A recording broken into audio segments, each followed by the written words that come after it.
Profe Sergio Mayorga Gutiérrez, buenos días.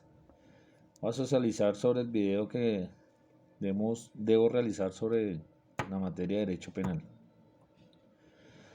Para hablar del derecho penal, nos remitimos a la historia del derecho en Colombia, en la época previa a la conquista española, y donde diferentes comunidades precolombinas tienen legislaciones que se ocupan de asuntos penales, la cual se destaca la legislación de la Nompanin, que prohíbe conductas como la de matar, hurtar, mentir, realizar incestos, y sus sanciones principales son los azotes, la infamia y la infamia hereditaria.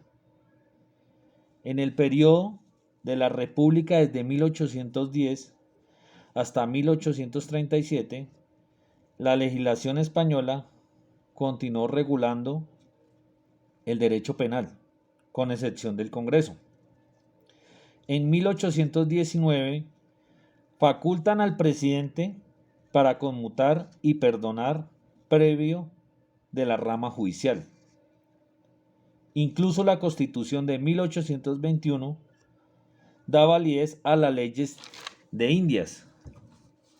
En 1823, el general Francisco de Paula Santander le encarga a Jerónimo Torres y Tomás Tenorio la elaboración del Código Penal. 1837, el presidente José Ignacio Márquez sanciona el Código Penal, deroga la legislación española inspirada en el liberalismo europeo y francés. De igual manera, mantienen la esclavitud, la discriminación de los indígenas contrario a la ideología en que se inspiró. 1890 se aprueba el nuevo Código Penal, elaborado por Demetrio Porras con énfasis en la responsabilidad penal, en el libre albedrío. En el Código Penal de 1936 se crea la Comisión Nacional de Asuntos Penales y Penitenciarios encargado de elaborar el código, que luego se convertiría en la Ley 95 de 1936. Entra en vigencia en 1938. Siguen los principios plasmados en la conocida escuela positiva. La teoría de la defensa social, una falencia, es ver únicamente al delincuente como antisocial. Código Penal de 1980 incorporó varias figuras. El Decreto Ley 100 de 1980, normas que no expediría el Congreso. En 1974 da la introducción de un título sobre principios rectores, que son primero la legalidad, la irretroactividad, la favorabilidad, la tipicidad,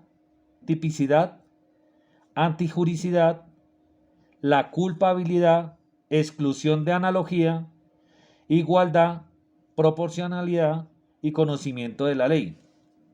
La Carta Política de 1991, frente a la Ley 599 del 2000, la nueva Carta del 91 incorpora grandes cambios tomados de una y otras constituciones del mundo. El nacimiento, encargado de adelantar las investigaciones, busca optimizar un sistema de control social acorde al derecho penal, garantizar aspectos como un derecho de defensa, presunción de inocencia, celeridad, publicidad.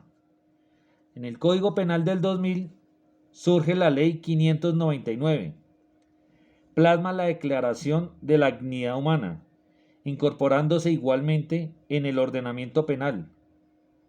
Los diversos tratados internacionales sobre la materia proyectar el nuevo Estado Social de Derecho con sus principios y valores, responder a los retos y compromisos políticos, sociales y jurídicos.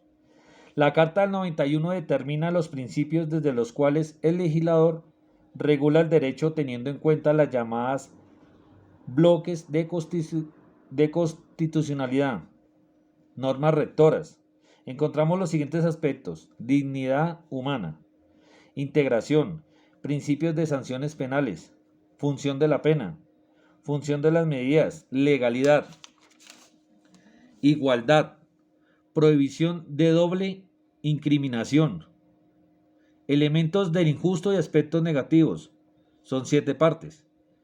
La conducta, tipicidad, antijuricidad, culpabilidad, impunidad, punibilidad, condicionalidad objetiva. Conducta punible. ¿Qué es la conducta y cuál es su aspecto negativo? La conducta es un comportamiento humano, voluntario, es decir, una conducta humana involuntaria, la cual puede terminar ante el derecho penal una responsabilidad imprudencial o preterintencional que constituye el elemento, una acción o hacer positiva o negativa que demanda la inactividad o no hacer el sujeto, la cual procede un resultado. Acción. En actuar o hacer es un hecho positivo, el cual implica que la gente lleva a cabo uno o varios movimientos corporales y cometa la infracción a la ley por sí. Son 3 elementos de la conducta: voluntad, actividad, nexo de casualidad. La omisión es realizar la conducta típica con la excepción de actuar, esto no hacer o dejar de hacer. La omisión simple consiste en no hacer lo que se debe hacer, ya sea voluntaria o imprudencial, con lo que se produce un justo, aunque no haya un resultado, de modo que se infringe la norma preceptiva, regulada o formal. La identidad sustancial entre el delito y la infracción administrativa. Mucho se ha discutido acerca de las formas jurídicas de sancionar a las personas y su adecuación en torno a un principio máximo de dignidad humana.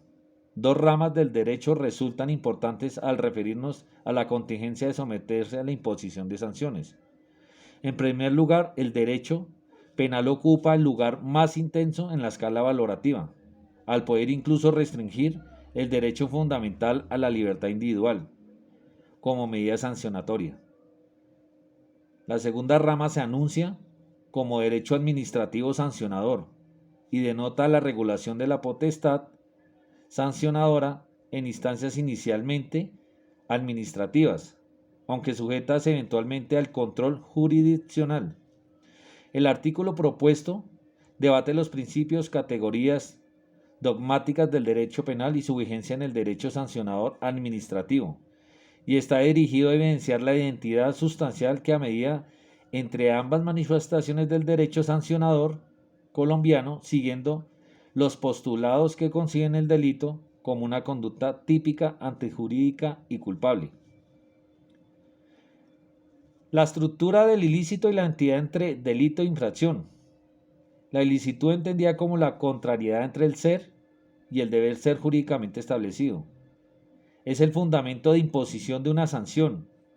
En el derecho penal, esta ilicitud se corresponde con el concepto de delito, como noción que cobija las características de tipicidad, antijuricidad y culpabilidad respecto de la comisión determinadas de conductas. El artículo 9 del Código Penal de la Ley 599 del 2000 establece que para que la conducta sea punible se requiere que sea típica, antijurídica y culpable. La casualidad por sí sola no basta para la imputación jurídica del resultado.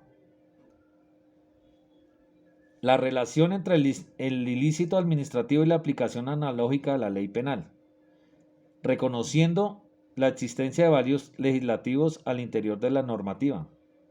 La normativa administrativa sancionadora colombiana surge de la pregunta acerca de cómo proceder a la solución de situaciones controversiales que no son ajenas al escenario de lo jurídico, pero que se escaparon de la positivización del derecho, cristalizado en normas.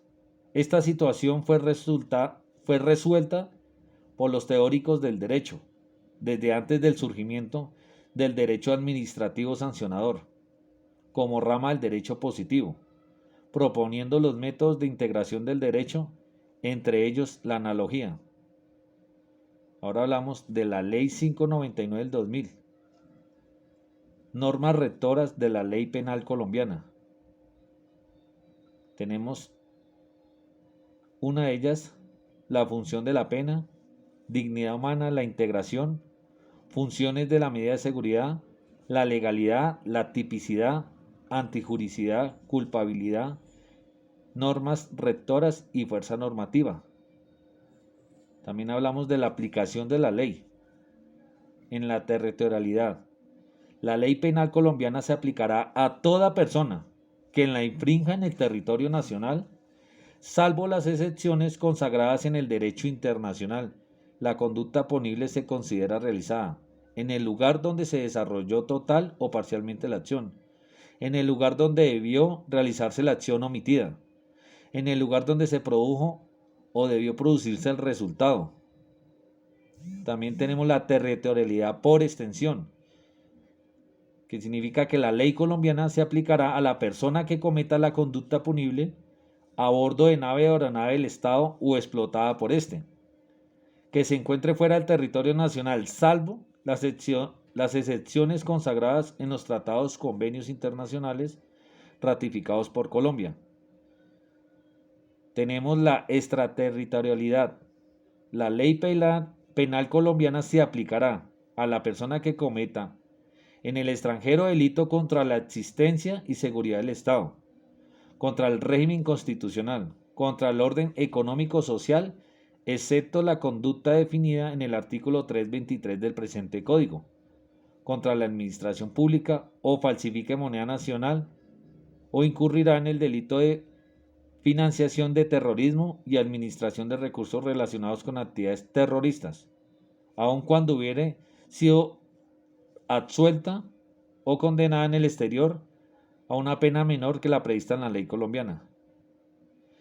En todo caso, se tendrá como cumplida la pena el tiempo que hubiera estado privado de la libertad. A la persona que está en el servicio del Estado colombiano goce de inmunidad reconocida por el derecho internacional y cometa delito en el extranjero.